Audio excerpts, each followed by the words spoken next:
Picture this, you're holding your 3-month-old daughter at 2 a.m., she's finally stopped crying, and you hear your husband whispering on the phone in the hallway. But he's not talking to his boss about work, or his mom about dinner plans. He's telling his ex-girlfriend that he misses her, that things were simpler before the baby, and that maybe they made a mistake ending things 5 years ago.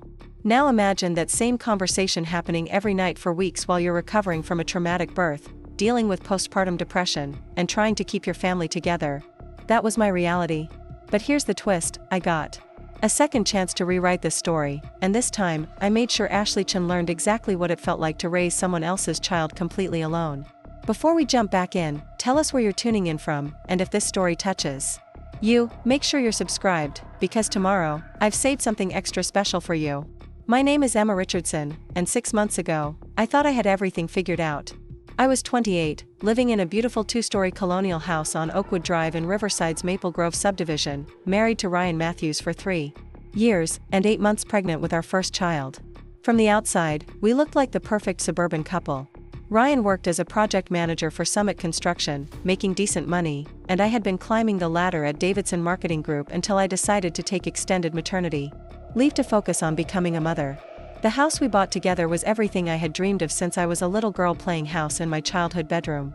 The nursery was painted in soft lavender with white furniture that Ryan and I had spent weekends assembling together. We had picked out every detail, from the rocking chair where I planned to nurse our daughter to the mobile that played Brahms' lullaby. The kitchen had granite countertops and enough space for family dinners, and the master bedroom had large windows that let in morning sunlight. It felt like the foundation for the life I wanted to build. But even then, there were cracks in the foundation that I chose to ignore. Ryan had always been what his friends called easygoing, but what I was starting to recognize as conflict avoidant. When decisions needed to be made about the baby's nursery, he would shrug and say whatever I wanted was fine. When we discussed names, he seemed distracted, scrolling through his phone while I read from baby name books. When I brought up conversations about parenting styles or family traditions we wanted to start, he would nod along but never really engage. The most telling sign should have been how he handled phone calls. Ryan had always been glued to his phone. But during my pregnancy, it got worse. He would step outside to take calls, claiming it was work-related, or disappear into the garage for 20 minutes at a time. When I asked about it, he would get defensive, saying I was being paranoid because of pregnancy hormones. He had a way of making me feel like I was the one being unreasonable, like wanting to know who my husband was talking to for hours every week was somehow clingy or controlling. I was working reduced hours at Davidson Marketing, trying to wrap up projects before my maternity leave, and I threw myself into preparing for our daughter's arrival. I read every parenting book I could find, took prenatal yoga classes, and attended every doctor's appointment religiously. Ryan came to some of the appointments, but he often seemed distracted, checking his phone or making comments about how long everything was taking. When we found out we were having a girl, I cried happy tears while Ryan smiled politely and said that was great. The thing about love is that you can convince yourself that small disappointments are just personality differences. I told myself that Ryan wasn't as naturally nurturing as I was, that men processed emotions differently, that he was probably just nervous about becoming a father. I made excuses for his lack of enthusiasm because I loved the idea of our family. So much that I was willing to love enough for both of us. My sister Claire, who lived in San Diego, had expressed concerns about Ryan from the beginning. She thought he was immature, that he wasn't ready for the responsibilities of marriage and fatherhood. My best friend Jessica Parker, who worked as a teacher and had known me since college, was more diplomatic but equally worried. She would ask careful questions about how Ryan was handling the pregnancy, whether he was being supportive, if he seemed excited about the baby. I always had ready answers that painted him in the best possible light, but deep down, I was starting to worry too. The neighborhood we lived in was full of young families, and I had started attending a prenatal group at Sacred Heart Community Center. The other expectant mothers would talk about their partner's excitement, how their husbands were already talking to their unborn babies, reading parenting books, or setting up baby gear. I would nod along and share stories about Ryan that were technically true but carefully curated. Yes, he had helped assemble the crib. Yes, he had come to some doctor's appointments. Yes, he said he was excited. I never mentioned that I had to ask him multiple times to help with the crib, that he spent most of the doctor's appointments on his phone, or that his excitement seemed forced and superficial. Looking back, I think I was working so hard to create the perfect family that I was willing to overlook the fact that Ryan wasn't really participating in creating it with me. I was decorating the nursery while he watched television. I was researching pediatricians while he went out with work friends. I was reading about infant care while he stayed late at job sites, claiming he needed to work extra hours to prepare for the financial responsibility of a child. The isolation was subtle but persistent. During my pregnancy, I felt like I was carrying not just our child, but the entire weight of our future family. I was the one planning, preparing, and dreaming, while Ryan seemed content to let me handle everything and show up when the baby arrived. I convinced myself this was normal, that men and women just approached parenthood differently, that he would step up once Sophie was actually born. Ryan's mother, Linda Matthews, had always been politely distant with me. She was nice enough, but I could tell she thought Ryan had settled down too young, that he should have played the field more before getting married. She made comments about how different Ryan seemed since we got together, how he used to be more spontaneous and fun. She never said anything directly critical, but there was always an undertone that suggested I had somehow changed him for the worse, made him more serious and responsible in ways that diminished his natural personality. At family gatherings, Linda would tell stories about Ryan's college years, about the girlfriend he had dated for 2 years who she absolutely adored. Ashley Chen had been studying nursing while Ryan was working toward his construction management degree, and according to Linda, they had been perfect together. Ashley was practical, down-to-earth, and understood Ryan's world in ways that I apparently didn't. Linda never said this directly, but the implications were clear in every story she told and every comparison she made. I tried to be the daughter-in-law Linda wanted, but it felt like I was always falling short of some invisible standard. When I talked about my marketing career, she would make comments about how demanding professional jobs could be, how they didn't leave much time for family. When I discussed my plans for maternity leave, she would share stories about women who had given up their careers entirely for their children, suggesting that was the more admirable choice. When I mentioned wanting to breastfeed, she would talk about how Ashley had always said she planned to breastfeed any future children she had, as if Ashley's hypothetical parenting choices were somehow more valid than my actual ones. The weeks leading up to Sophie's birth were filled with final preparations and growing anxiety. I was nesting intensely, washing and rewashing baby clothes, organizing the nursery for the 3rd time, and making lists of everything we might need in those first few weeks. Ryan seemed increasingly overwhelmed by my energy and preparation, making jokes about how I was going overboard, that babies didn't need as much stuff as I was accumulating. When I went into labor 3 weeks early, Ryan was at a work site 2 hours away.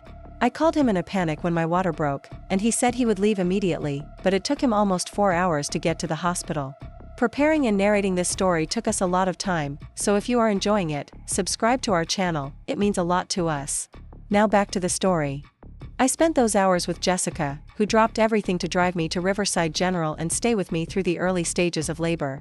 When Ryan finally arrived, he was apologetic but seemed more stressed about missing work than about missing the birth of his daughter. Sophie's birth was complicated. What should have been a routine delivery turned into an emergency cesarean section when her heart rate dropped dramatically. I was terrified, in pain, and facing major surgery. While Ryan sat in the waiting room looking pale and uncomfortable. The medical team at Riverside General was professional and capable, but the whole experience left me feeling vulnerable and scared in ways I had never anticipated. When Sophie was finally born, healthy but small, I felt a love so overwhelming that it changed my understanding of what love could be. She was perfect, with dark hair like Ryan's and my blue eyes, tiny fingers that gripped mine with surprising strength. When the nurses placed her in my arms for the first time, I understood that everything I had done to prepare for this moment had been worth it. This was what I had been working toward, the family I had dreamed of, the love I had been trying to create. Ryan held Sophie for a few minutes, smiling and saying she was beautiful, but he seemed almost relieved when the nurses took her back for routine checks. He stayed at the hospital for a few hours, then said he needed to go home to get some rest and handle some work calls. He promised to be back the next morning, leaving me alone with our daughter on our first night as a family. That night, as I held Sophie and listened to the sounds of the hospital around us, I felt a strange mixture of complete fulfillment and profound loneliness. I had the baby I had wanted so desperately, but I was starting to realize that the family I had imagined might be very different from the reality I was going to face. Sophie was 5 days old when I first heard Ashley's name spoken in our house with a tone that made my stomach drop. I was struggling with breastfeeding, exhausted from lack of sleep, and still recovering from my C-section when Ryan's phone rang during what should have been our quiet family time. He glanced at the caller ID and his whole demeanor changed. His voice became softer, more animated than it had been in weeks. "Ashley. Hey, how are you? I heard you were back in town." I watched from the nursery doorway as he walked into our bedroom, closing the door behind him. The conversation lasted 40 minutes. When he emerged, he had a strange energy about him, like he had just been reminded of something he had forgotten. He missed. I asked who had called, though I had already heard the name that would soon become the soundtrack to the destruction of my marriage. "Just an old friend from college," he said, not quite meeting my eyes. "Ashley Chen. She's working at Riverside General now, in the ICU. Small world, right?" She heard about Sophie being born there. The way he said her name, with a familiarity that suggested she was anything but just an old friend, sent a chill through me. But I was too tired, too overwhelmed with new motherhood, to pursue the conversation. Sophie needed to be fed, I needed to pump, and there were a dozen other immediate concerns that demanded my attention. I filed the interaction away as something to think about later, when I had the mental energy to process what I had witnessed. Over the next 2 weeks, Ashley's presence in our lives became increasingly apparent.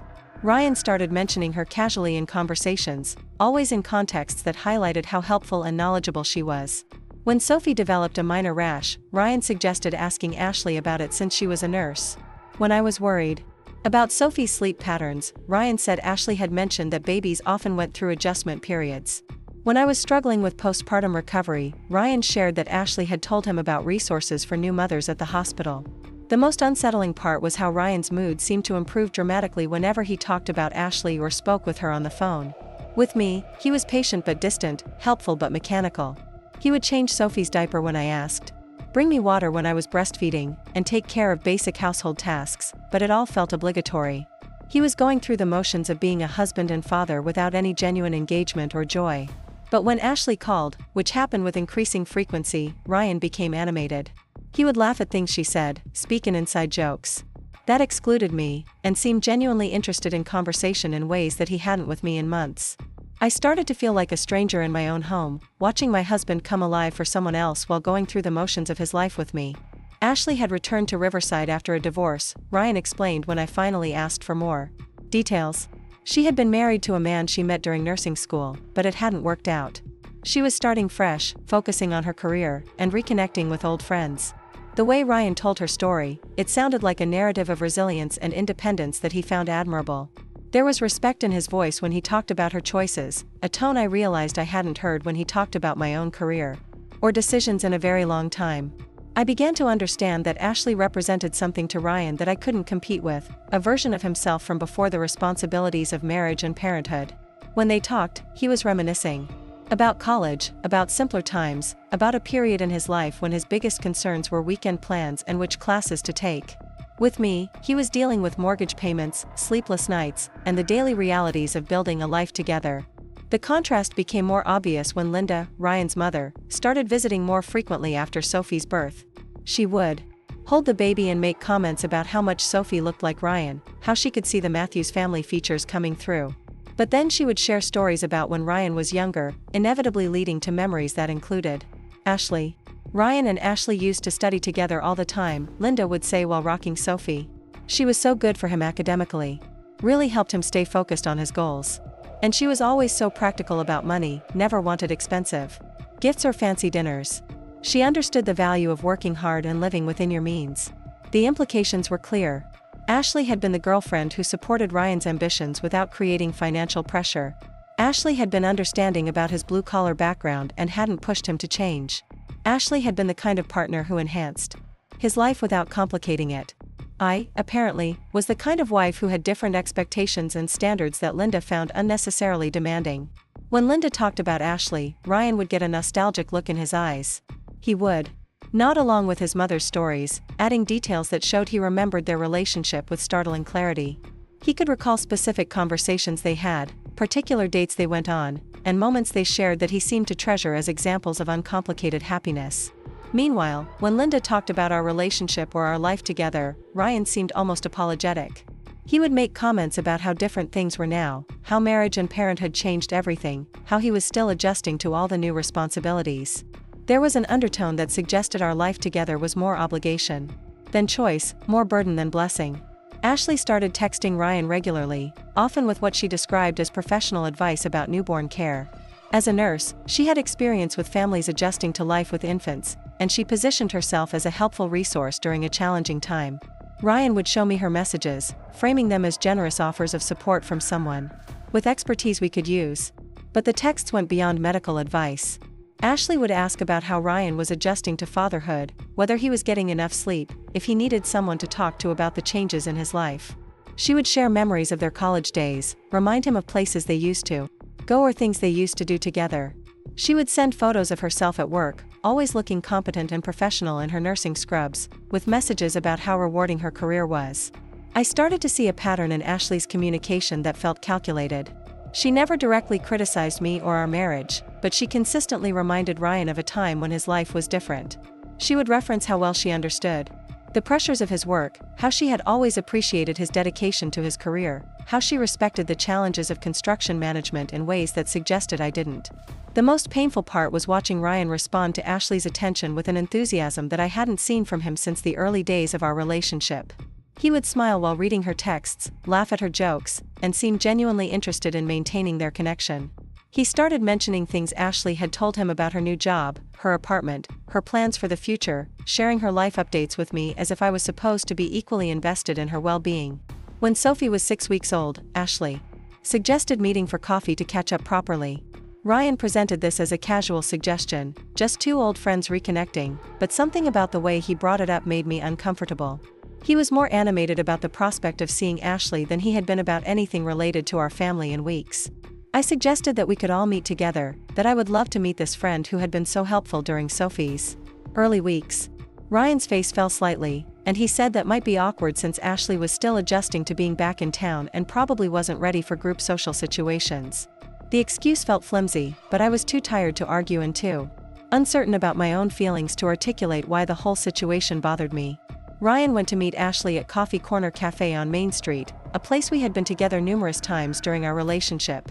He was gone for 3 hours, returning home with an energy and lightness that I hadn't seen from him since before Sophie was born. He talked about how great it had been to catch up with Ashley, how well she was doing, how much she had grown and matured since college. "She looks exactly the same," he said, and there was something in his voice that made my heart skip. "It's amazing how some people just don't change. She's still got that same laugh, same way of looking at the world." It was like no time had passed at all. I realized in that moment that Ryan wasn't just reconnecting with an old friend. He was reconnecting with a version of himself that he missed, a time in his life when he felt happier and more carefree. Ashley represented an escape from the responsibilities and complexities of our current life, a reminder of who he used to be before marriage and fatherhood changed everything. The comparison between Ashley and me was never stated directly, but it was present in every conversation. Ashley was independent and career-focused, while I was overwhelmed with new motherhood. Ashley was fun and easygoing, while I was stressed about household management and baby care. Ashley represented freedom and possibility, while I represented commitment and responsibility. I started to feel like I was competing with a ghost, trying to measure up to memories that had been polished by time and distance into something I could never match. Ashley wasn't dealing with postpartum recovery, sleep deprivation, or the daily challenges of caring for an infant. She was living an uncomplicated adult life that allowed her to be the best version of herself, while I was struggling through one of the most difficult periods of my life. The phone calls between Ryan and Ashley became more frequent and longer. Ryan would step outside or go to the garage for these conversations, claiming he didn't want to wake Sophie but really seeking privacy that excluded me. When I asked about the calls, Ryan would say they were just talking about work stress, that Ashley was a good listener who understood the pressures he was facing. But I started to notice that Ryan's mood after these calls was always improved. He would be more patient with Sophie, more helpful around the house, more affectionate with me, as if talking to Ashley recharged him in ways that his actual family couldn't. I was becoming a burden that needed to be managed, while Ashley was a source of energy and connection that he treasured. When Sophie was 2 months old, Ashley started suggesting activities that she and Ryan could do together. She would mention hiking trails they used to explore, restaurants they had enjoyed, concerts or events that she thought he might like. These suggestions were always framed as friendly invitations, casual ways to maintain their rekindled friendship. But they felt like intrusions into the life Ryan was supposed to be building with me. Ryan started going out more often, meeting Ashley for coffee, lunch, or afternoon walks in Pinewood Park. He would always tell me where he was going and when he would be back, maintaining the appearance of transparency while building a relationship that increasingly excluded me. These outings were presented as innocent friendship, but the time and emotional energy Ryan invested in them felt like resources that were being diverted from our family. I found myself studying photos of Ashley on social media, trying to understand what she represented that I apparently didn't. She was attractive in an understated way, with long black hair and a warm smile that suggested approachability and confidence. In her photos, she looked competent and content, someone who had her life together in ways that felt impossibly glamorous compared to my current reality of spit-up stains and exhaustion. Ashley's social media presence was carefully curated to highlight her professional achievements, her active social life, and her positive outlook on starting over after her divorce. She posted photos of herself hiking, trying new restaurants, attending cultural events, and spending time with friends. Her life looked full and exciting in ways that made my days of diaper changes and feeding schedules feel monotonous and limiting. The most painful realization was that Ryan was right to find Ashley's life appealing. She represented everything that our life together wasn't: spontaneous, uncomplicated, focused on personal fulfillment rather than family obligations. While I was worried about Sophie's development, household budgets, and maintaining some semblance of our marriage, Ashley was pursuing hobbies, advancing her career, and exploring new possibilities. I started to understand that I wasn't just competing with Ashley as a person, I was competing with what she represented. She was Ryan's path not taken, his opportunity to remain the carefree person he had been before marriage and parenthood forced him to grow up. Every conversation with Ashley was a reminder of the choices he had made and the life he had given up to be with me. By the time Sophie was 10 weeks old, I had developed what I now recognize as a desperate strategy to win back Ryan's attention and affection. I threw myself into being the perfect wife and mother, believing that if I could just be better, more understanding, more supportive, Ryan would remember why he had chosen me in the first place. This period of my life was characterized by exhausting efforts to compete with a ghost while pretending everything was normal. I started waking up early to make Ryan's favorite breakfast before he left for work, even though I was already sleep-deprived from Sophie's nighttime feedings. I would set the alarm for 5:30 in the morning, drag myself out of bed despite my body's desperate need for rest, and prepare eggs Benedict or homemade pancakes that Ryan would eat quickly while checking his phone. He would thank me politely, kiss my forehead in a way that felt more like an obligation than affection, and leave for work without the enthusiasm or gratitude I was hoping to inspire. The kitchen became my battlefield against inadequacy. I researched Ryan's favorite meals from when we were dating, recreated elaborate dinners that required hours of preparation, and tried to transform our house into the kind of home that would make him want to rush back from work instead of finding excuses to stay away. I made his grandmother's pot roast recipe, the one Linda had mentioned was his favorite, spending an entire afternoon shopping for ingredients and following instructions with obsessive precision. When Ryan came home to these carefully prepared meals, he would eat them with distracted appreciation, often while texting or taking phone calls. If Ashley called during dinner, he would answer and step away from the table, leaving me to eat alone while listening to his animated conversation. Through the wall, I would sit there with Sophie sleeping in her bouncer beside me, looking at the elaborate meal I had spent hours preparing, feeling foolish for thinking that pot roast could compete with whatever connection Ashley provided. I reorganized our entire house, believing that if I could create the perfect domestic environment, Ryan would fall in love with our life together all over again. I painted the living room walls in soothing colors, bought new curtains that matched the furniture, and arranged everything to create a warm, welcoming atmosphere.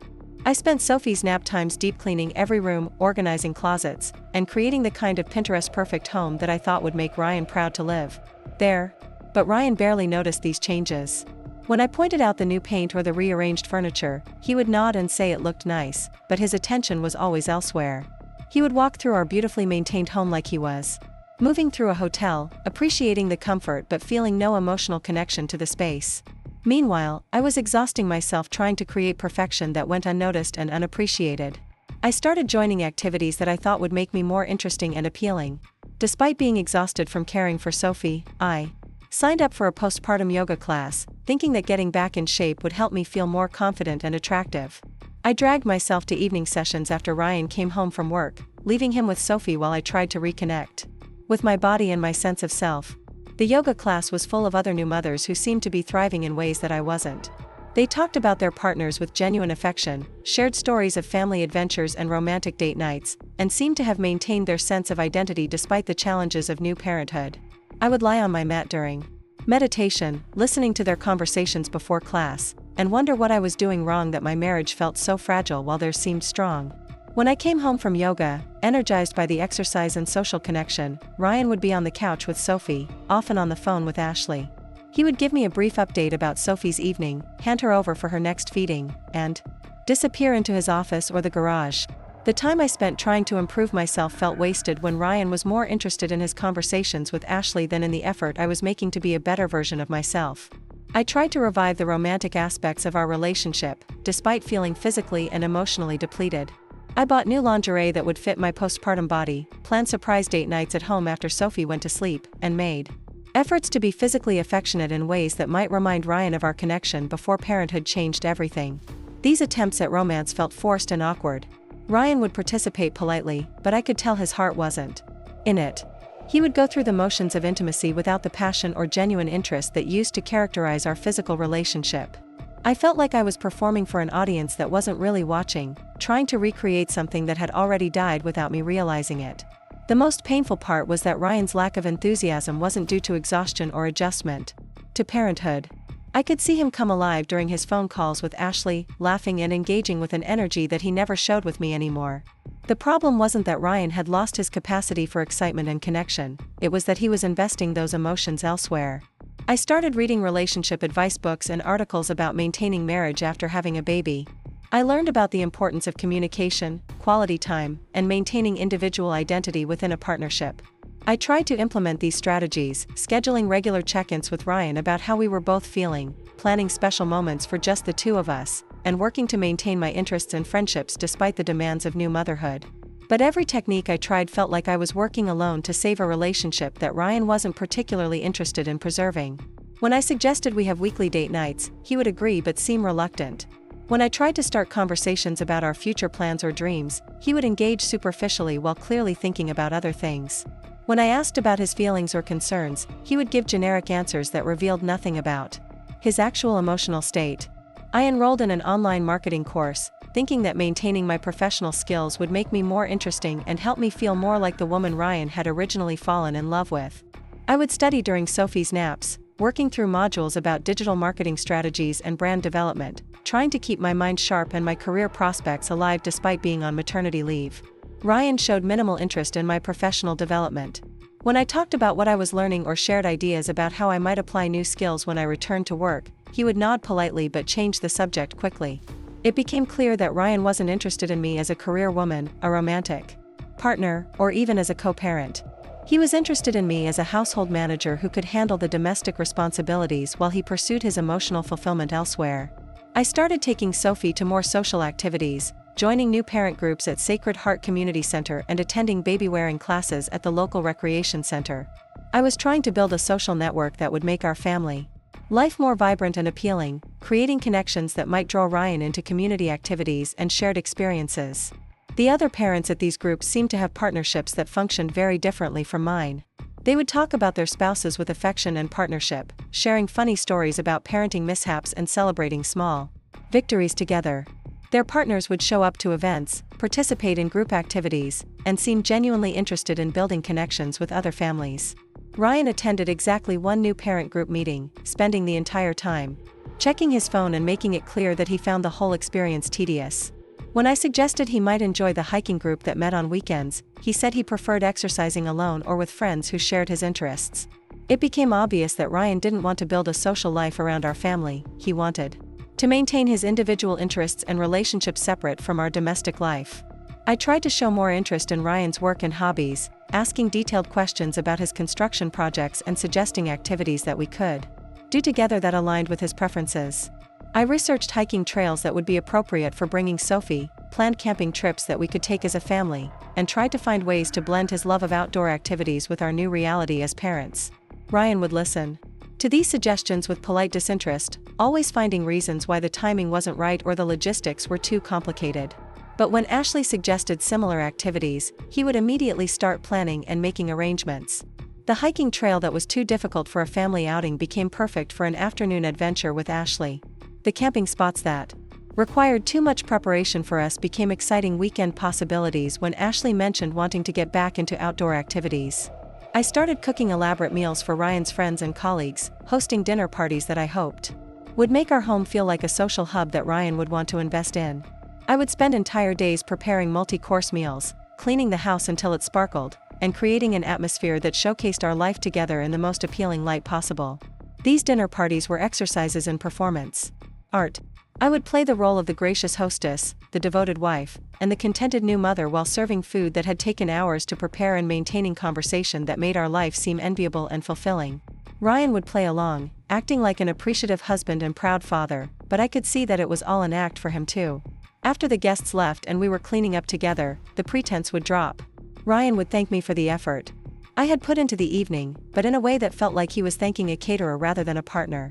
There was no sense that these events brought us closer together or that he felt proud of what we were building as a family. Instead, they seemed to highlight the disconnect between the life we were presenting to others and the reality of our relationship. I started leaving little notes for Ryan, tucking them into his lunch bag or leaving them on his car dashboard, trying to remind him of happy memories we shared and express my love in ways that might break through his emotional distance. I would write about specific moments from our relationship that had meant something to me, share inside jokes that used to make him laugh, and express gratitude for things he did that I appreciated. Ryan never mentioned these notes. I would find them later, crumpled in his work bag or left on the kitchen counter, clearly read but not valued enough to keep. The absence of any response to these small gestures of love felt like confirmation that my efforts to connect with him were unwelcome rather than appreciated. The most devastating realization during this period was that everything I was doing to try to save our marriage was actually highlighting how broken it had become. My desperate attempts to be perfect were making it obvious that Ryan found me inadequate.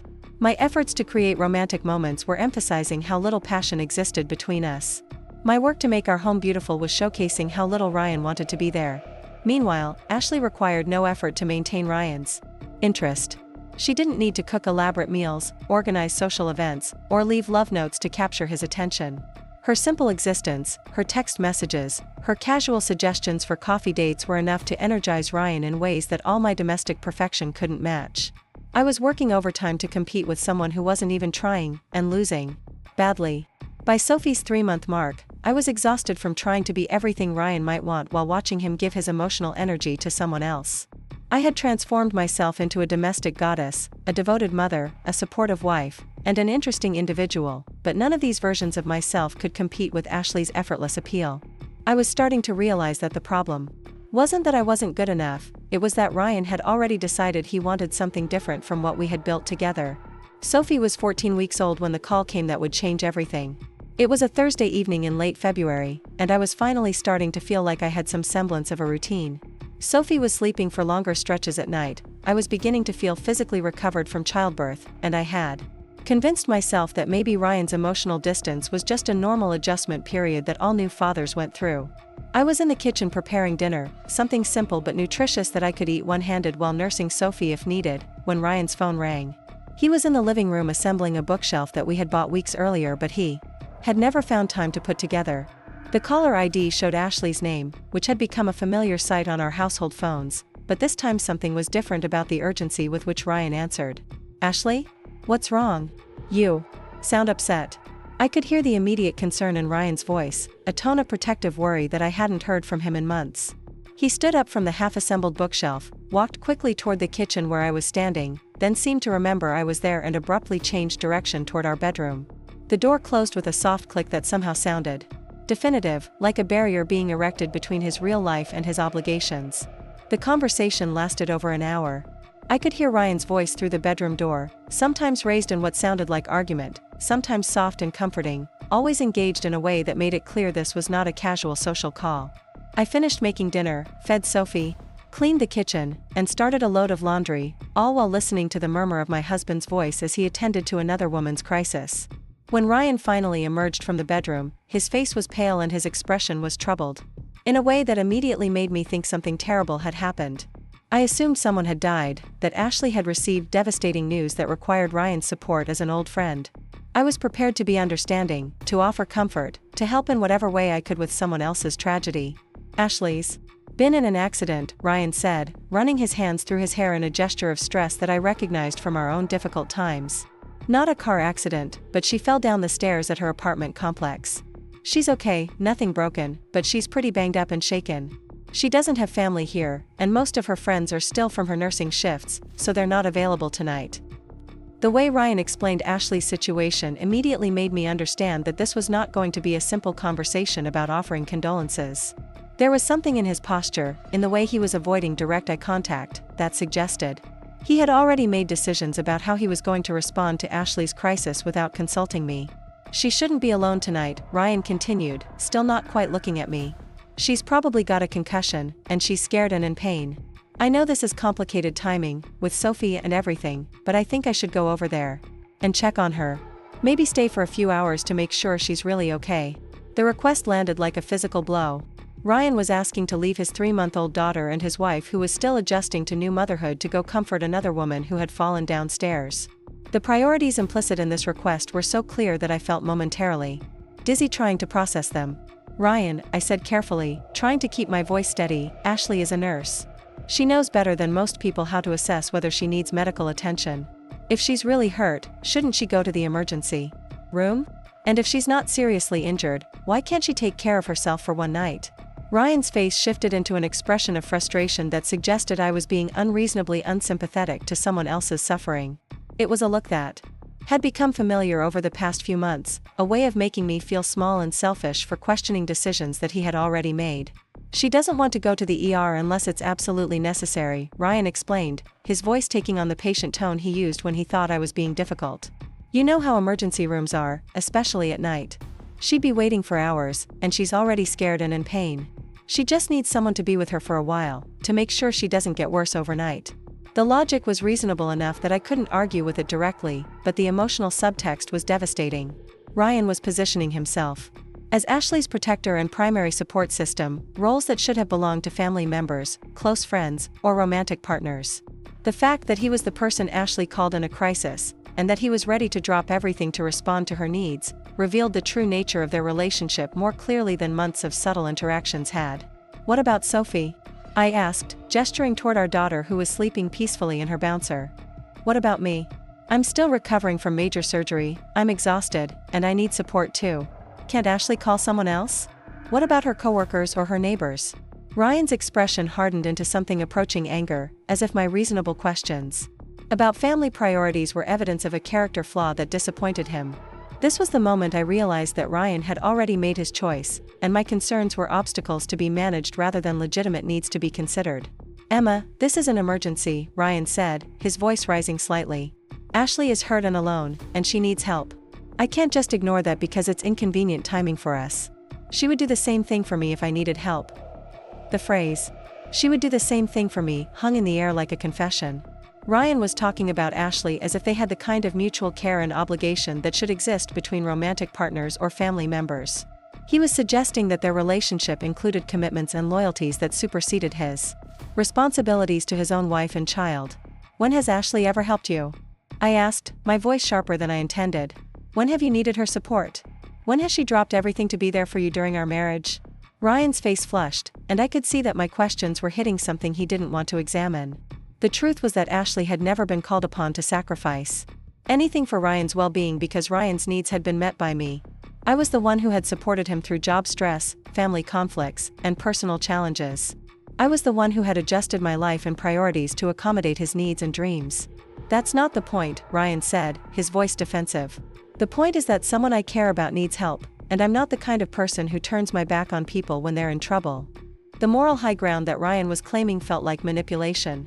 He was framing his decision to prioritize Ashley's needs over his family's needs as evidence of his good character, making me the villain for questioning whether his first loyalty should be to his wife and infant daughter. I'm not asking you to turn your back on anyone, I said, trying to keep my voice calm despite the anger and hurt building in my chest. I'm asking you to consider whether leaving your family to comfort another woman is really the appropriate response here. Ashley has other options for support. Sophie and I don't. Ryan stood up abruptly, his decision clearly made regardless of my feelings about it. He walked to the closet and started pulling out a change of clothes, as if he planned to stay at Ashley's apartment overnight. The casual way he was packing suggested that this wasn't a difficult decision for him. It was simply what he wanted to do. I'll be back tomorrow morning, Ryan said, stuffing clothes into a gym bag. Ashley just needs someone there tonight to make sure she's stable. It's not a big deal, Emma. You're making this into something. It's not. The gaslighting was subtle but unmistakable. Ryan was suggesting that my discomfort with him spending the night at another woman's apartment was an overreaction, that my expectation of being his priority was unreasonable. He was rewriting the situation to make his choices seem obvious and my concerns seem petty. "Ryan, please don't do this," I said, and I could hear the desperation creeping into my voice. "Please don't leave us tonight. If Ashley really needs help, we can figure out another solution. We can call her a taxi to the hospital or find one of her coworkers who can check on her. Please don't make this choice." For a moment, Ryan paused in his packing, and I thought maybe I had reached him. Maybe he would remember that he had a wife who needed him, a daughter who was too young to understand why daddy was leaving, and a family that should come first in his hierarchy of care and concern.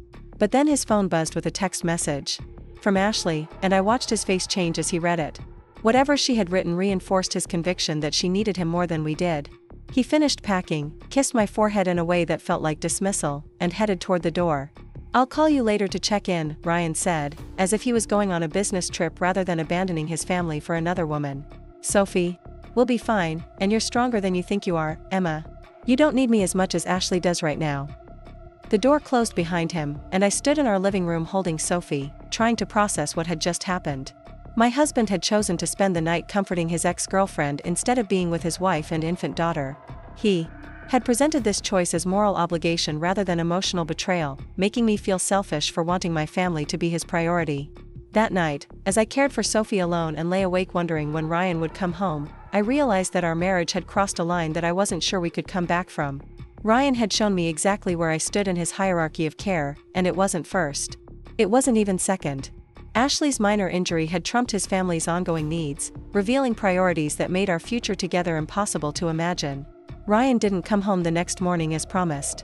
By 10 o'clock, after a sleepless night of caring for Sophie alone and checking my phone every few minutes for updates that never came, I decided to drive to Ashley's apartment complex to see for myself what emergency was so serious that it required my husband's overnight attention.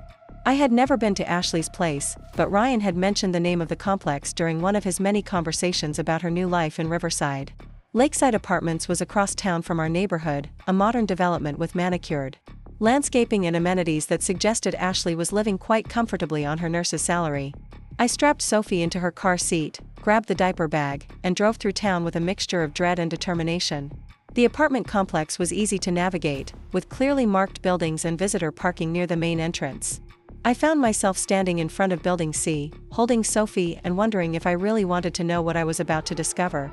Part of me wanted to turn around, go home, and pretend that Ryan's version of events was exactly what it appeared to be, but a stronger part of me needed to see the truth, whatever it might cost me. I climbed the stairs to the second floor, noting that they were well maintained and equipped with sturdy railings that would make a serious fall unlikely for a healthy adult. When I reached apartment 2C, I could hear voices through the door. Ryan's familiar laugh and a woman's voice that I assumed belonged to Ashley. They sounded relaxed, comfortable, nothing like what I would expect from a medical emergency or a crisis situation. I knocked on the door, my heart pounding so hard that I was sure Sophie could feel it through my chest. There was a moment of silence, then footsteps, then the sound of the deadbolt turning. Chen, looking nothing like someone who had suffered a serious fall the night before. She was dressed in comfortable clothes, her hair was styled, and her makeup was carefully applied. There was no visible bruising, no signs of injury, no indication that she was in pain or recovering from any kind of accident. "Emma," Ashley said, her surprise seeming genuine but not particularly distressed. "What are you doing here?" Behind her, I could see Ryan sitting on a cream-colored couch in what was clearly Ashley's living room. He was holding a cup of coffee, looking completely at ease, as if he had been there for hours enjoying a leisurely morning. When he saw me standing in the doorway with Sophie, his face went through a series of expressions: shock, guilt, annoyance, and finally resignation. "Emma, I can explain," Ryan said, standing up quickly and setting down his coffee cup with a clink that sounded unnaturally loud in the sudden silence. But I was looking around Ashley's apartment, taking in details that contradicted everything Ryan had told me the night before. The space was immaculate, beautifully decorated, and showed no signs of any kind of accident or emergency. There were no medical supplies visible, no ice packs or bandages, no indication that someone injured lived here. Instead, I saw fresh flowers on the dining table, the remains of what looked like breakfast for two, and a general atmosphere of comfortable domesticity. "Where exactly did you fall?" I asked Ashley, my voice steady despite the fury building in my chest. "Because you look remarkably well for someone who was hurt badly enough to need overnight supervision." Ashley glanced at Ryan, and I caught the look that passed between them. It was a moment of silent communication, the kind that happens between people who have shared secrets and know each other's thoughts. In that exchange, I saw confirmation of what I had suspected but hoped wasn't true. This had been planned, coordinated, a deliberate deception designed to give them time together. "I'm feeling much better today," Ashley said, her voice taking on a slightly defensive tone. "Ryan was just being cautious, making sure I didn't have any delayed symptoms from hitting my head. But I'm fine now, really." The explanation was plausible enough to maintain the facade, but the details didn't add up. Ashley's apartment was on the second floor, and I had just climbed the same stairs she allegedly fell down. They were wide, well-lit, and equipped with solid railings. For a healthy nurse to fall seriously enough to require overnight medical supervision would have required extraordinary circumstances that clearly hadn't occurred. "Show me where you fell," I said, still holding Sophie and making no move to enter the apartment. Ashley hesitated, looking again at Ryan for guidance. The pause was long enough to confirm that they were improvising, trying to maintain a story that was falling apart under basic scrutiny. "It was outside, actually," Ashley said finally. "Near the parking area. The stairs inside are fine, but there's this uneven spot in the pavement where I tripped. I hit my head on the concrete, and Ryan thought I might have a concussion." Ryan nodded along with Ashley's revised explanation, but I could see the strain in his expression. He was realizing that their story had holes, that his attempt to justify spending the night with Ashley was crumbling in real time. "If you hit your head on concrete hard enough to potentially cause a concussion," I said, my voice growing colder, "why didn't you go to the emergency room? You're a nurse, Ashley. You know that head injuries require professional medical evaluation, not amateur supervision from someone with no medical training." The question hung in the air, exposing the fundamental flaw in their narrative. A trained medical professional would never rely on a construction worker's assessment of a potential head injury, no matter how caring or well-intentioned he might be. "I didn't want to overreact," Ashley said, but her voice lacked conviction. "Sometimes these things seem worse than they are, and I didn't want to spend all night in the ER for something minor." Ryan stepped forward, moving closer to Ashley in a gesture that looked protective and intimate. "Emma, why are you interrogating Ashley like this? She was hurt, I helped her, and now she's better. Isn't that what matters?" The way Ryan positioned himself between Ashley and me, both physically and emotionally, was more revealing than any explanation he could have offered. He was defending Ashley against me, treating me like an intruder in a situation that should have involved his primary loyalty to his wife and child. "What matters," I said, my voice rising despite my efforts to stay calm, "is that you abandoned your 3-month-old daughter and your wife to spend the night with another woman based on a story that doesn't make sense. What matters is that you lied to me about an emergency that apparently didn't exist." Sophie started fussing in my arms, picking up on the tension and stress that was radiating from my body. I bounced her gently, trying to soothe her while processing the magnitude of Ryan's betrayal.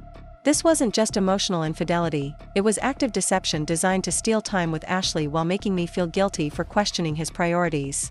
"I didn't lie," Ryan said, his voice taking on an edge of anger that suggested I was being unreasonable rather than rightfully upset. "Ashley was hurt, and I helped her.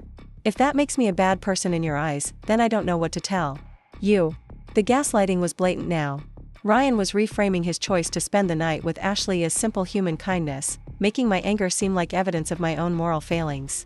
He was suggesting that my expectation of honesty and loyalty was somehow petty or selfish. "Ryan," I said, looking directly at him and ignoring Ashley entirely, "did you sleep here last night?" The question was simple and direct, cutting through all the elaborate explanations and justifications to get to the basic facts of what had happened. Ryan's face flushed, and I could see him calculating whether to continue lying or admit to what I already knew. "I slept on the couch," Ryan said finally. "Ashley needed someone here in case she got worse during the night." Ashley nodded along with this explanation, but I noticed that she was avoiding eye contact with me. Her discomfort suggested that whatever had happened the night before, it hadn't been the innocent medical supervision that Ryan was describing. "On that couch?" I asked, gesturing toward the cream-colored sofa where Ryan had been sitting when I arrived. It was a love seat, barely large enough for one person to lie down comfortably, certainly not suitable for a night's sleep for a man of Ryan's size. "I managed," Ryan said, but his voice lacked conviction. I looked around the apartment again, taking in details that painted a picture very different from the emergency medical situation Ryan had described. There were 2 coffee cups on the kitchen counter, 2 plates in the sink, and a general sense that 2 people had shared a comfortable evening and morning together. This wasn't a crisis, it was a romantic getaway disguised as a medical emergency. "Ashley," I said, turning my attention to the woman who had been systematically undermining My marriage for months, were you really hurt last night, or was that just an excuse to get my husband to spend the night with you? Ashley's face went pale, and for the first time since I had arrived, she looked genuinely uncomfortable. The direct confrontation was forcing her to either commit to the lie or admit to orchestrating Ryan's abandonment of his family. I was hurt, Ashley said, but her voice was weak and unconvincing. Maybe not as badly as Ryan thought, but I was scared and didn't want to be alone. The partial admission was telling. Ashley was acknowledging that the severity of her injury had been exaggerated, that Ryan's overnight stay hadn't been medically necessary. She was admitting that emotional need, not physical emergency, had been the real reason for calling him. So you called a married man with a newborn baby to come comfort you because you were scared? I asked, my voice incredulous. Did it occur to you that his wife and daughter might need him more than you did? Ashley's composure finally cracked. Emma, I know this looks bad, but Ryan and I are just friends. I would never try to come between you and your family. The denial was laughable given everything I had witnessed over the past few months. Ashley had been systematically inserting herself into Ryan's life, creating intimacy and emotional dependence while maintaining the pretense of innocent friendship. Last night had simply been the most blatant example of her manipulation. Friends don't ask married men to abandon their families, I said. Friends don't create fake emergencies to steal time with someone else's husband. Friends don't send flirty texts and arrange secret meetings and then play innocent when they get caught. Ryan stepped forward again, his face reddening with anger. Emma, that's enough. You're being cruel and unreasonable.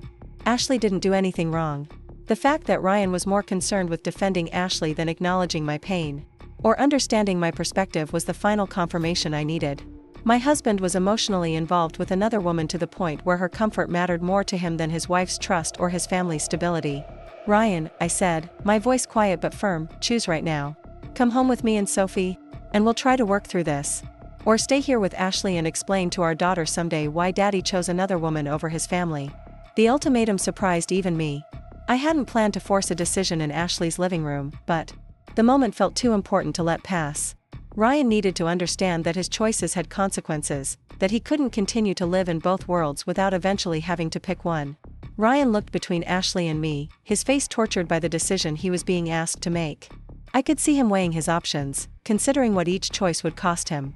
The fact that he had to think about it, that the decision wasn't immediately obvious, told me everything I needed to know about where I stood in his priorities. Emma, you're being dramatic, Ryan said finally. This doesn't have to be an either-or situation. I can care about Ashley as a friend and still be committed to our marriage. The response was exactly what I had expected but still devastating to hear. Ryan was refusing to choose, insisting that he could maintain his relationship with Ashley while expecting me to accept it as normal friendship. He was asking me to pretend that last night hadn't happened, that the months of emotional betrayal were innocent, that his priorities were acceptable. No, Ryan, I said, adjusting Sophie in my arms and turning toward the door. You can't have both. You can't be emotionally involved with another woman and expect me to pretend it's friendship. You can't abandon your family for her and then come home like nothing happened. I started walking toward the staircase, my heart pounding with the magnitude of what I was doing. I was leaving my husband at another woman's apartment, taking our daughter away from him, and ending our marriage in the most public and humiliating way possible. Emma, wait, Ryan called after me, but he didn't follow. He stood in Ashley's doorway, watching me leave but making no move to come after me. Ashley appeared beside him, her hand touching his arm in a gesture of comfort and support. Even in this moment of crisis, she was positioning herself as his primary source of emotional solace. She was the one he would turn to for comfort after his wife left, the one who would help him process his feelings about his failed marriage. I walked down the stairs and across the parking lot with Sophie, my legs shaking with adrenaline and grief. When I reached my car, I turned back to look at Ashley's building. Ryan was still standing in the doorway, but he wasn't alone.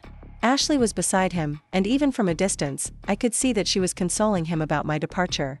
The image burned itself into my memory, my husband being comforted by another woman after choosing her over his wife and child.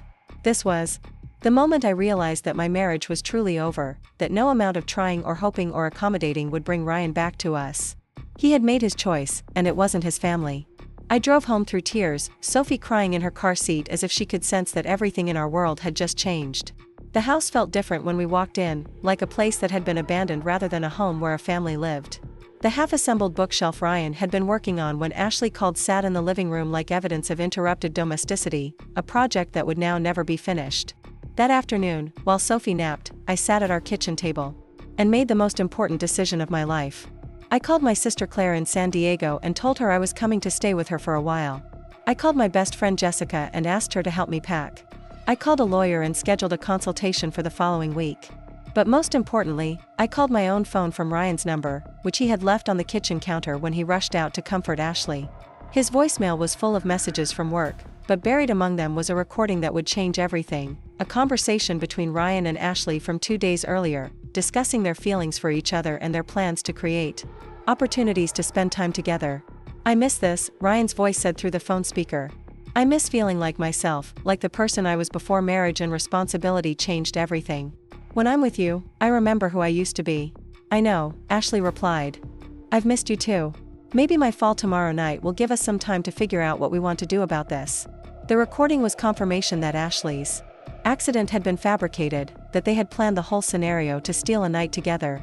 But more than that, it was proof that Ryan saw our marriage and our daughter as burdens that had diminished him, obligations that prevented him from being his authentic self. As I listened to my husband tell another woman that he was happier with her than with his family, I felt something shift inside me. The desperate wife who had spent months trying to win back her husband's attention died in that moment, replaced by a woman who understood her worth and refused to beg for love that should have been freely given.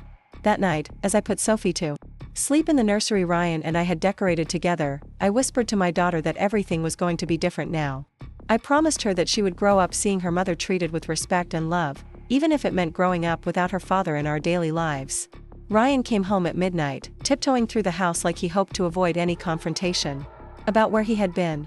But I was waiting for him in the living room, sitting in the chair where I had nursed Sophie through countless early morning feedings, ready to have the conversation that would end our marriage and begin our new life. Ryan walked into our living room like a man who knew he was about to face judgment but hoped he could somehow charm his way out of it.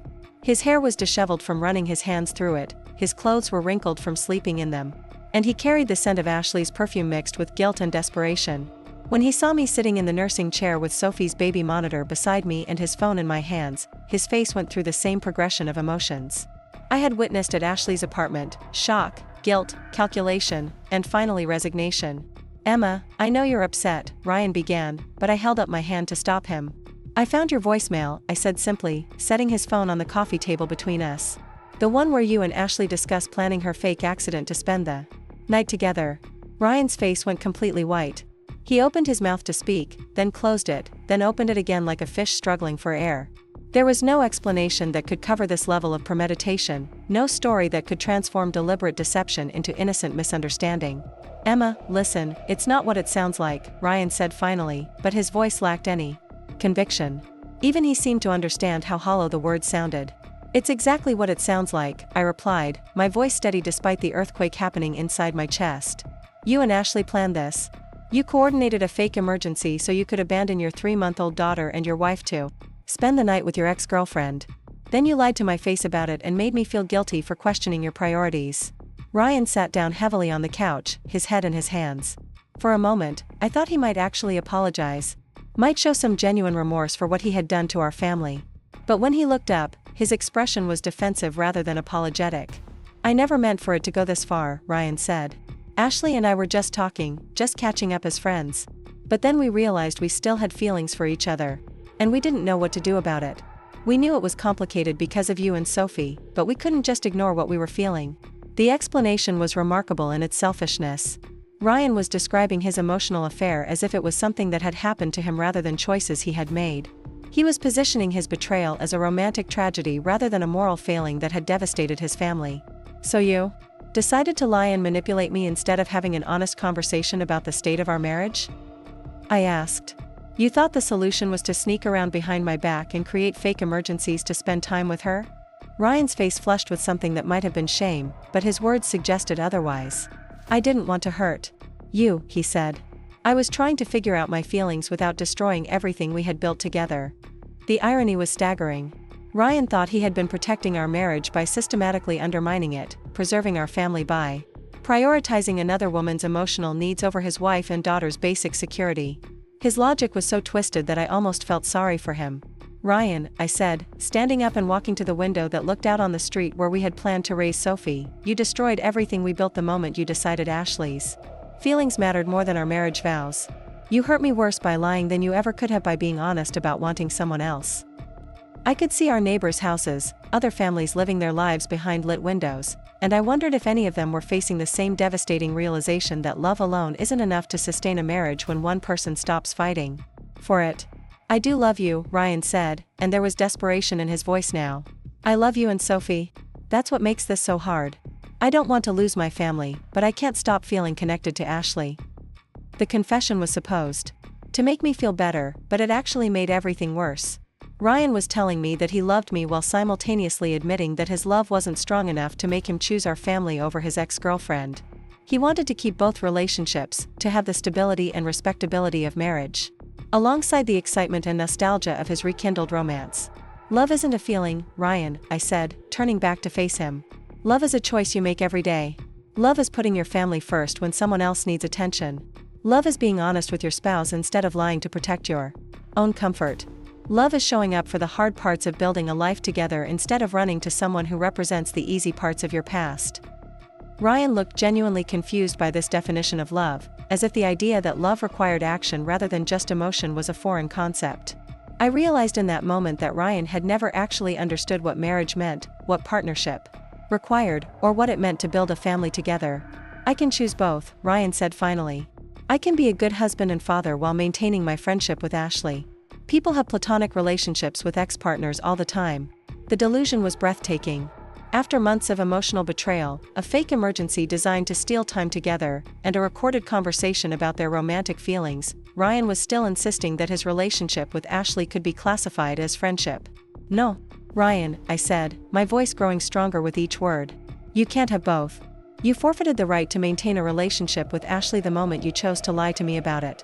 You destroyed any possibility of friendship with her when you started meeting her emotional needs while neglecting your family's needs. I walked to the mantelpiece where we had displayed photos from our wedding, our honeymoon, and Sophie's birth. Looking at those images of happier times, I felt a strange sense of mourning for the woman I had been in those pictures, the woman who had believed that love was enough to build a lasting partnership. I'm done fighting for a marriage where I'm the only one fighting, I continued. I'm done competing with your ex-girlfriend for your attention. I'm done pretending that your emotional affair is innocent friendship. I'm done accepting crumbs of affection while you give Ashley the best parts of yourself. Ryan stood up quickly, panic spreading across his face as he realized that I was serious about ending our marriage. Emma, please don't make any permanent decisions while you're angry. We can work through this. We can go to counseling. We can figure out a way to make this work. The offer of counseling was insulting in its timing. Ryan had spent months building a relationship with another woman while his marriage deteriorated. But now that he was facing consequences, he wanted to work on our problems together. He had been unwilling to invest in our relationship when it might have made a difference, but he was ready to try now that his alternatives were being threatened. I'm not angry, Ryan, I said, and I was surprised to realize it was true. I'm clear. I'm clear about what I deserve, what Sophie deserves, and what kind of life I want to build for us. And that life doesn't include a man who sees his family as an obligation rather than a blessing. I walked upstairs to Sophie's nursery, where my daughter was sleeping peacefully in the crib we had assembled together when our future seemed bright and certain. Looking at her perfect little face, I made a promise that would change everything. I promised her that she would grow up knowing her worth, that she would never accept treatment that diminished her value, and that she would see her mother choose dignity over desperation. When I came back downstairs, Ryan was pacing in the living room, his phone in his hand.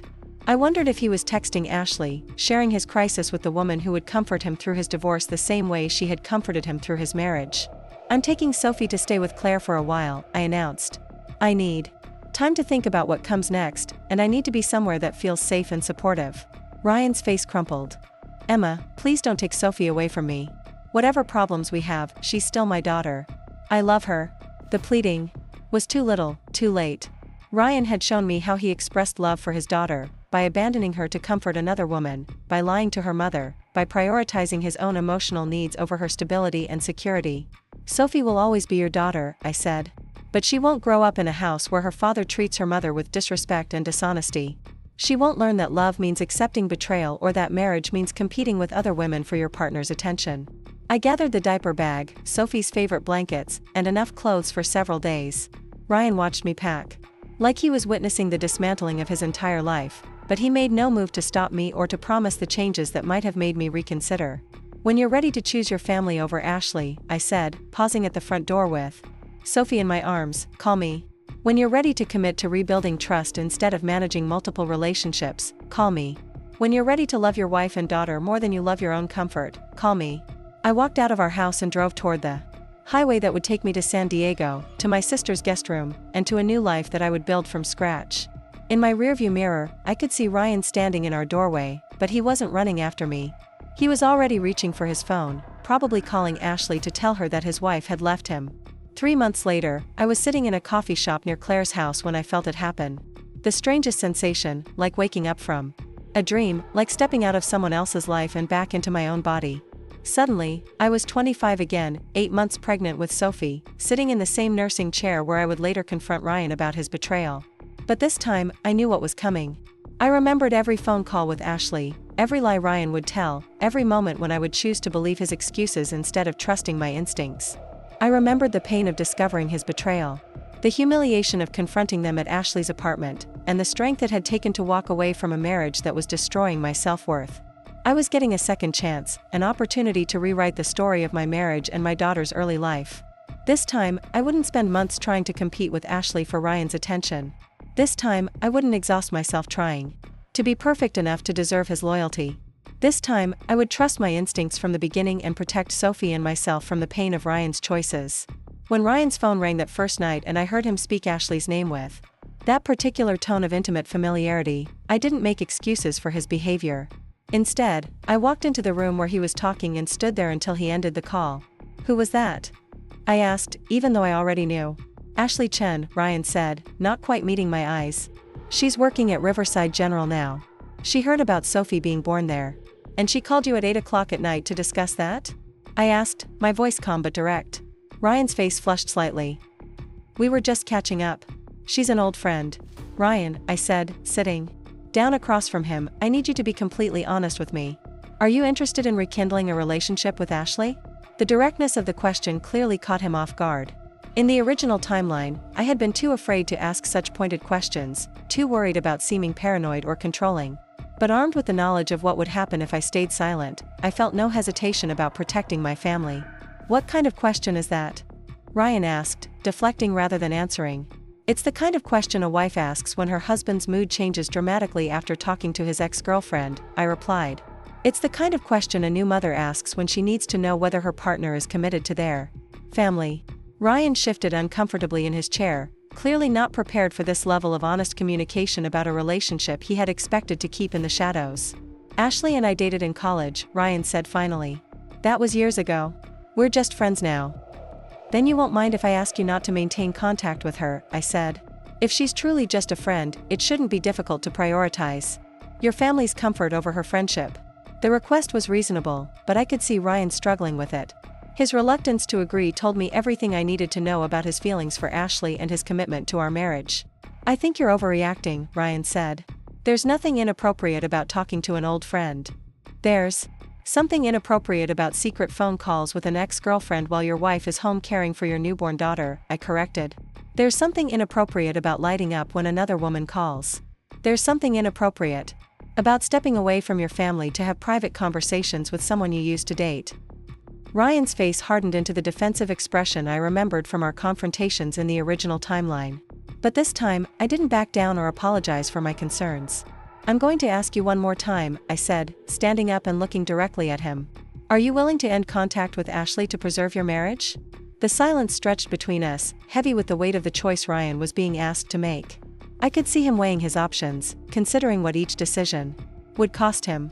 I think that's an unreasonable request, Ryan said finally. The answer was exactly what I had expected, but it still felt like a physical blow. Ryan was choosing Ashley over our family, just as he had in the original timeline, but this time he was being forced to make that choice consciously and explicitly. Then I think we need to separate, I said, my voice steady despite the magnitude of what I was saying. I won't raise Sophie in a house where her father prioritizes other women over his family. I won't model for my daughter that love means accepting betrayal. Ryan's face went white with shock. Emma, you're being dramatic. I'm not having an affair. I'm just talking to a friend. You're having an emotional affair, I corrected. You're investing time, energy, and emotional intimacy in a relationship with another woman while neglecting your marriage. You're choosing to maintain a connection that makes your wife uncomfortable instead of protecting your family's stability. I walked upstairs to Sophie's nursery and began packing her clothes and supplies. This time, I wasn't discovering Ryan's betrayal after months of pain and confusion. This time, I was choosing to leave before Ashley could destroy our family, before Ryan could abandon us for a fake emergency, before I could waste months trying to compete for my own husband's attention. "Emma, please don't do this," Ryan called from the doorway of Sophie's room. "We can work this out. I'll stop talking to Ashley if it's really that important to you." The offer was too late and too grudging.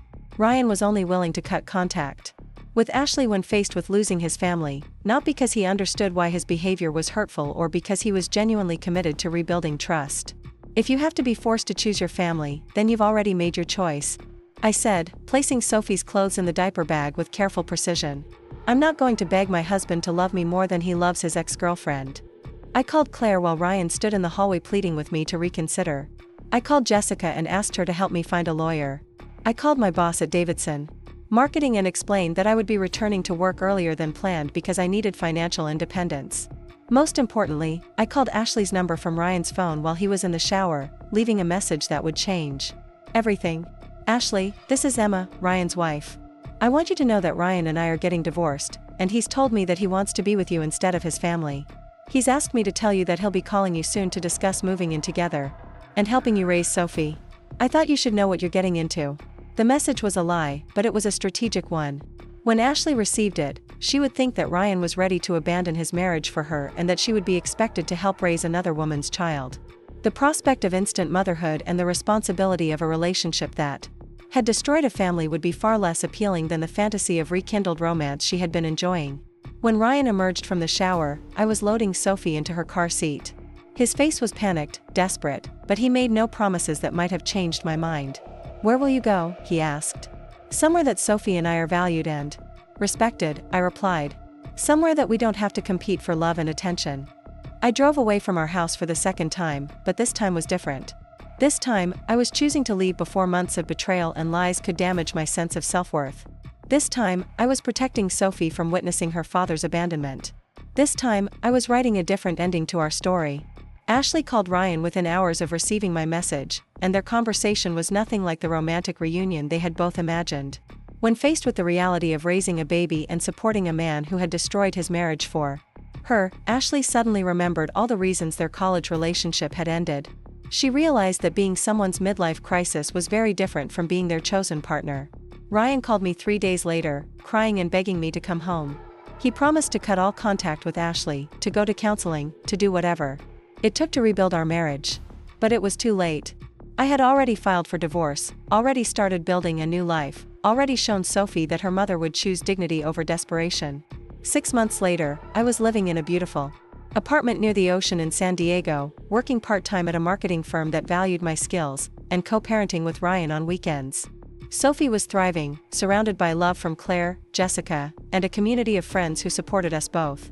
Ryan tried for months to reconcile, sending flowers, writing letters, and promising changes that might have mattered if he had made them before I discovered his priorities. But I had learned something important in my second chance: sometimes the most loving thing you can do is refuse to accept less than you deserve. Ashley moved to another city within a year, unable to handle the judgment from mutual friends who knew she had helped destroy a marriage. Ryan eventually started dating someone new, but he never forgot the family he had lost or the choices that had cost him everything. As for me, I learned that strength isn't staying in situations that diminish you. It's having the courage to leave when love isn't enough. I learned that second chances aren't always about fixing what's broken, sometimes they're about recognizing your worth soon enough to protect it. Sophie grew up knowing that her mother had chosen self-respect over false security, that love means commitment and honesty, and that she should never accept treatment that makes her question her value. She learned these lessons not through words, but through watching me make difficult choices that honored both our dignity.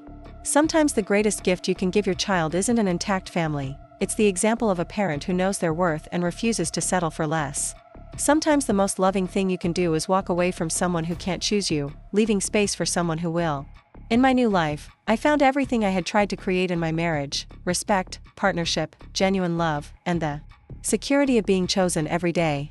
But this time, I didn't have to beg for it, compete for it, or diminish myself to receive it. And when people ask me about second chances, I tell them this: sometimes the second chance isn't about fixing the same mistake, it's about having the wisdom to make a different choice entirely. The sound of my phone ringing at 2 in the morning 6 months after I left Ryan was like a ghost returning to haunt a life I had worked so hard to rebuild. I was living in my beautiful apartment overlooking the Pacific Ocean in San Diego, finally. Sleeping through the night thanks to Sophie's improved schedule, when Ashley's name appeared on my caller ID. My first instinct was to decline the call and block her number permanently, but something about the timing made me pause. People don't call their ex-boyfriend's wife at 2 a.m. unless something catastrophic has happened. "What do you want, Ashley?" I answered, my voice cold and direct. "Emma, I need to talk to you about Ryan," Ashley said, and her voice carried a desperation I had never heard before. "Something terrible has happened, and I don't know what to do." I sat up in bed, immediately alert despite my exhaustion. Sophie was sleeping peacefully in her crib across the room, and through my bedroom window, I could see the moonlight reflecting off the ocean waves. This apartment had become our sanctuary, a place where we felt safe and valued, and I resented Ashley's intrusion into the peace we had built. "If something happened to Ryan, you should call his family or 911, not me," I said. "We're divorced, Ashley. Whatever crisis you're dealing with is no longer my responsibility." "Please just listen," Ashley pleaded. "Ryan isn't the man we thought he was. I've discovered things about him that you need to know, especially since you have his daughter." The urgency in her voice made me hesitate. Despite everything Ashley had done to destroy my marriage, she was clearly terrified about something, and her mention of Sophie's safety overrode my desire to hang up and return to my peaceful life. "You have 5 minutes," I said, walking to the kitchen to make tea while she talked. "But I'm recording this conversation, and if you're calling to manipulate me into some kind of reconciliation, I'm hanging up immediately." "I would never want you to get back together with Ryan," Ashley said, her voice shaking. "Emma, he's been lying to both of us about everything. The man I thought I knew doesn't exist." Ashley began telling me a story that made my blood run cold. After our divorce was finalized and I had moved to San Diego with Sophie, Ryan had pursued Ashley aggressively, insisting that they belonged together now that he was free to be with her. He had painted our marriage as a mistake, describing me as controlling and manipulative, claiming that I had trapped him with pregnancy and forced him into a life he never wanted. Initially, Ashley said, she had been flattered by Ryan's attention and convinced by his version of our relationship. She had always believed that she and Ryan had been meant to be together, that their college romance had been interrupted by poor timing rather than fundamental incompatibility. When Ryan showed up at her apartment with flowers and promises of the life they had dreamed about years earlier, she thought she was getting her happy ending. "He moved in with me 3 weeks after your divorce was final," Ashley continued. "He said he wanted to start over completely, that being with me reminded him of who he really was before marriage and fatherhood changed him. He was charming and attentive and everything I remembered loving about him in college." I poured hot water over my tea bag and tried to process what Ashley was telling me. Part of me felt vindicated that Ryan had immediately proven my point about his priorities, but mostly I felt sad for the naive woman who had believed his lies about fresh starts and authentic love. "But then things started changing," Ashley said. "Ryan became possessive and controlling in ways he had never been. When we were younger, he wanted to know where I was every minute of the day. He started checking my phone and my computer. He would get angry if I spent time with friends or worked late shifts at the hospital." The irony was staggering. Ryan had left his marriage, complaining about feeling constrained and controlled, but he had immediately recreated those same dynamics with Ashley. The problem hadn't been me or our relationship. The problem had been Ryan's inability to handle the responsibility and commitment that adult relationships required. "He started drinking heavily," Ashley continued. "Not just social drinking, but getting drunk every night and saying terrible things about you and Sophie. He would rant about how unfair the divorce settlement was, how you had poisoned Sophie against him, how you had destroyed his life by taking away his daughter." This information was particularly disturbing because Ryan had insisted during our custody negotiations that he wanted significant visitation with Sophie. He had fought for overnight stays and weekend custody, claiming that being separated from his daughter was causing him emotional trauma. To learn that he was spending his evenings drunk and bitter, complaining about the burden of fatherhood, made me grateful that I had trusted my instincts about limiting his access to Sophie. 3 months ago, Ryan lost his job," Ashley said. "He was showing up to work sites hungover, getting into arguments with supervisors, and making costly mistakes on projects. When Summit Construction fired him, he completely fell apart. He started blaming everyone else for his problems, you, me, his boss, his coworkers, even Sophie." I walked to my bedroom window and looked out at the peaceful street where my neighbors' houses glowed with warm light. It was hard to imagine Ryan, the man I had once loved and planned to build a life with, spiraling into such destructive behavior. But it was also confirmation that leaving him had been the right choice for Sophie. And me. He became violent, Ashley said, and her voice dropped to almost a whisper. Not physically violent, but he would punch walls and throw things when he got angry. He broke most of my dishes, put holes in my apartment walls, and destroyed my laptop. When he thought I was talking to male coworkers.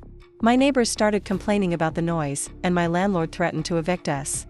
The picture Ashley was painting was of a man who had completely lost control of his life and was lashing out at everyone around him. It was also a man who bore little resemblance to the Ryan I had married, though looking back, I could see warning signs of this potential in his conflict avoidance, his inability to take responsibility for problems, and his tendency to blame external circumstances for his unhappiness. 2 weeks ago, Ryan started talking about getting Sophie back, Ashley continued. He said the divorce had been unfair, that you had manipulated the custody arrangement, and that he deserved to have his daughter with him full time. He started researching ways to challenge the custody agreement and talking about how he could prove you were an unfit mother. This revelation made my stomach drop. I had worked so hard to protect Sophie from Ryan's instability while still respecting his parental rights, but the idea that he was actively planning to disrupt our carefully constructed peace was terrifying. Ashley, I said, my voice sharp. With concern, what exactly is Ryan planning to do about custody? That's why I'm calling you, Ashley said. Today I found documents on Ryan's computer that scared me so much I packed my things and left. Emma, he's been building a case against you. He's taken photos of your apartment, researched your work schedule, and contacted a lawyer about emergency custody modification. The violation felt profound. Ryan had been surveilling me and Sophie, gathering information about our new life to use against us in court. The man who had abandoned his family to be with his ex-girlfriend was now trying to destroy the stability we had built without him. But that's not the worst part, Ashley continued. I found messages between Ryan and some men he met at bars, and they were discussing ways to make you look like an unstable mother. They talked about calling Child Protective Services with false reports, about following you to document any perceived parenting mistakes, about setting up situations that would make you appear neglectful. I felt like I was going to be sick. Ryan wasn't just planning to challenge our custody arrangement through legal channels, he was conspiring to manufacture evidence against me. The man I had once trusted with my heart and my future was actively trying to destroy my reputation as a mother. There's more, Ashley said. Ryan has been telling people that Sophie isn't actually his daughter, that you cheated on him during your marriage and tricked him into raising another man's child. He's been spreading these lies to mutual friends, to his family, and to anyone who will listen. The slander was so outrageous that it was almost laughable, but I understood that Ryan's goal wasn't to convince people of the truth, it was to plant seeds of doubt that might help him in a custody battle. He was willing to destroy Sophie's reputation along with mine if it served his purposes. Ashley, why are you telling me this? I asked. Why are you warning me about Ryan's plans? Instead of supporting him? There was a long pause before Ashley answered, and when she spoke, her voice was filled with regret and self-recrimination. Because I realized that I helped create this monster, she said. I encouraged Ryan to leave you, I made him believe that his problems were your fault, and I supported his victim narrative about being trapped in an unhappy marriage. I thought I was helping him find happiness, but I was actually enabling him to destroy his family and himself. Ashley's confession was the closest thing to an apology I was likely to get from her, but it also revealed the depth of her self-deception. She had convinced herself that she was rescuing Ryan from an unhappy marriage rather than helping him abandon his responsibilities as a husband and father. I've seen what Ryan is really like when he doesn't get his way, Ashley continued. I've seen how he treats people who depend on him, how he handles stress and disappointment, and how he deals with the consequences of his own choices. Emma, you and Sophie are lucky that you got away from him when you did.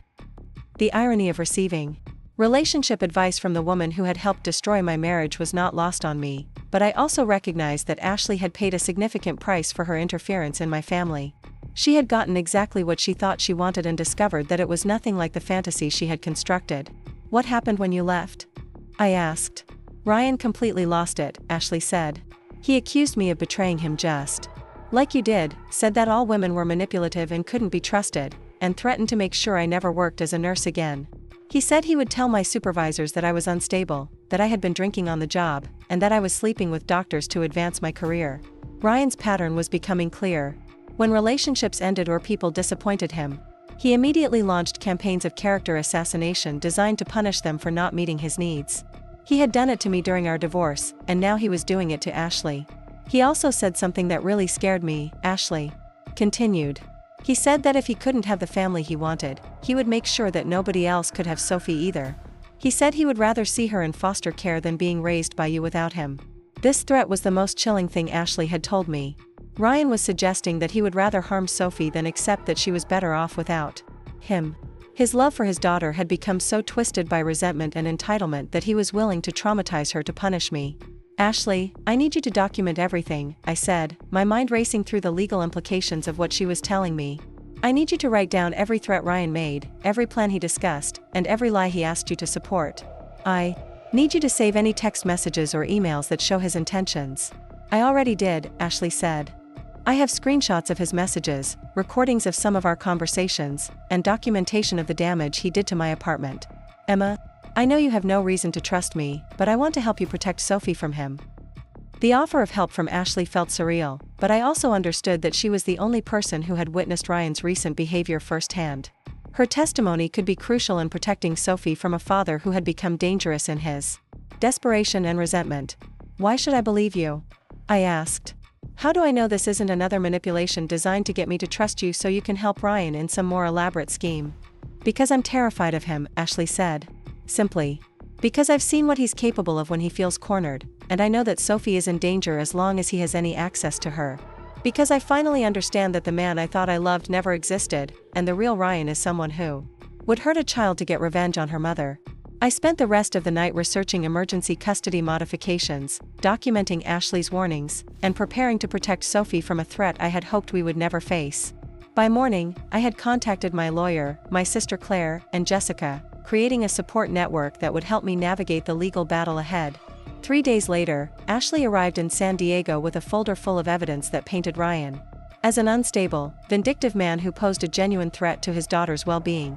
She had quit her job at Riverside General, broken her lease, and moved across the state to escape Ryan's escalating harassment and to help me build a case against him. I owe you this, Ashley said as she handed me the documentation. Euva Sophie. This. I helped create this situation, and now I need to help fix it. Working with Ashley felt like collaborating with an enemy, but her evidence was comprehensive and damning. She had recorded conversations where Ryan discussed his plans to falsely accuse me of neglect. She had photographed the damage he had done to her apartment during his rages. She had saved text messages where he admitted to lying about Sophie's paternity to damage my reputation. The custody hearing 3 weeks later was unlike anything I had imagined when Ryan and I first discussed our divorce. Instead of a routine modification request, it became a presentation of evidence that Ryan was psychologically unstable and potentially dangerous. Ashley's testimony was devastating, describing a man who had threatened violence against multiple women and who viewed his daughter as a possession to be controlled rather than a person to be protected. Ryan's lawyer tried to discredit Ashley by highlighting her role in destroying our marriage, but the strategy backfired. If anything, her transformation from Ryan's supporter to his victim made her testimony more credible, not less. She had no obvious motive to lie about Ryan's behavior, since doing so would require her to admit her own culpability in our divorce. When Ryan took the stand in his own defense, his true character became apparent to everyone in the courtroom. He was bitter, entitled, and completely lacking in self-awareness about his role in the destruction of his relationships. He blamed me for poisoning Sophie against him, blamed Ashley for leading him on, and blamed the legal system for being biased against fathers. The judge's decision was swift and decisive. Ryan's visitation rights were suspended pending psychological evaluation and anger management treatment. He was ordered to stay away from me, Ashley, and Sophie except for court-supervised visits that would only be considered after he completed a comprehensive rehabilitation program. Mr. Matthews, the judge said, her voice stern and disapproving, your behavior toward your ex-wife and former girlfriend demonstrates a pattern of manipulation, harassment, and potential violence that makes you unsuitable for unsupervised contact with your child. Until you can demonstrate genuine change and acceptance of responsibility for your actions, you will have no access to your daughter. Ryan's face turned red with rage, and for a moment, I thought he might explode in the courtroom. But his lawyer grabbed his arm and whispered something that made him sit down, though his expression remained murderous. Ashley and I left the courthouse together, two women who had been enemies but were now united by our shared experience of Ryan's manipulation and abuse. She was planning to move to Oregon to start over completely, to find a job where Ryan couldn't find her and to rebuild her life away from the wreckage of our complicated history. I'm sorry, Ashley said as we stood in the parking lot outside the courthouse. I'm sorry for everything I did to your marriage, everything I encouraged Ryan to do, and everything I failed to see about who he really was. I hope Sophie never has to know how close she came to being hurt by her own father. The apology felt inadequate given the magnitude of what Ashley had helped set in motion, but I also recognized that she had paid a significant price for her interference. She had lost her job, her home, and her sense of safety. She had discovered that the man she thought she loved was actually a dangerous stranger who was willing to harm an innocent child to satisfy his own ego. "Thank you for helping us," I said. "Thank you for choosing Sophie's safety over your own comfort. Thank you for being brave enough to tell the truth even when it was hard." Ashley nodded and walked away, and I never saw her again. But her testimony had saved Sophie from years of potential trauma, and for that, I would always be grateful. 6 months later, Ryan was arrested for violating the restraining order by showing up at Sophie's daycare and trying to take her without permission. The daycare staff had been trained to recognize him and had immediately called the police, but the incident confirmed that he remained a threat to our safety. Ryan was sentenced to 6 months in jail and 2 years of probation. His parental rights were permanently terminated after he refused to participate in court-ordered therapy and continued to blame everyone else for his problems. Sophie would grow up without a father, but she would also grow up safe from a man who had proven that his love was conditional, possessive, and ultimately destructive. As I tucked Sophie into bed that night in our peaceful apartment overlooking the ocean, I reflected on the long journey that had brought us to this moment of safety and security. I had started as a woman desperate to save a marriage to a man who didn't value what we had built together. I had become a mother fierce enough to protect her child from any threat, even one that came from the child's own father. Sophie would grow up knowing that her mother had chosen her safety over social expectations, that love meant protection rather than possession, and that sometimes the most courageous thing you can do is walk away from someone who claims to love you but treats you badly. And when she was old enough to understand, I would tell Sophie about the woman who had helped save her, the enemy who became an ally when it mattered most, and the importance of choosing truth over comfort even when the consequences are severe.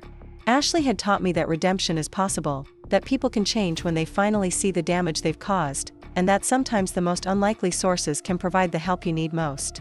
She had also taught me that recognizing a mistake and working to fix it requires more courage than most people possess. Ryan never contacted us again after his release from jail. He disappeared from Riverside, and I heard through mutual friends that he had moved to another state and was working construction under a different name. Sophie and I were finally free to build our lives without looking over our shoulders, without fear of custody battles or harassment or threats. We thrived in our freedom. Sophie grew into a confident, happy child who knew she was loved unconditionally. I built a successful career, found genuine friendship and community, and eventually opened my heart to love again with someone who valued my strength and respected my priorities. Sometimes I wondered what would have happened if I had never gotten that second chance, if I had continued trying to save a marriage that was already over. But then I would look at Sophie, safe and happy and surrounded by people who cherished her, and I knew that every difficult choice had been worth it. The greatest gift I gave my daughter wasn't an intact family, it was the example of a mother who knew her worth and refused to settle for less. And the greatest gift Ashley gave us both was the courage to tell the truth when it mattered most, even when that truth revealed her own failures. In the end, Sophie learned that love means choosing someone's safety over your own comfort, that family is built on respect rather than obligation, and that sometimes the people who hurt you most are also capable of helping you heal. Up next, you've got 2 more standout stories right on your screen. If this one hit the mark, you won't want to pass these up. Just click and check them out.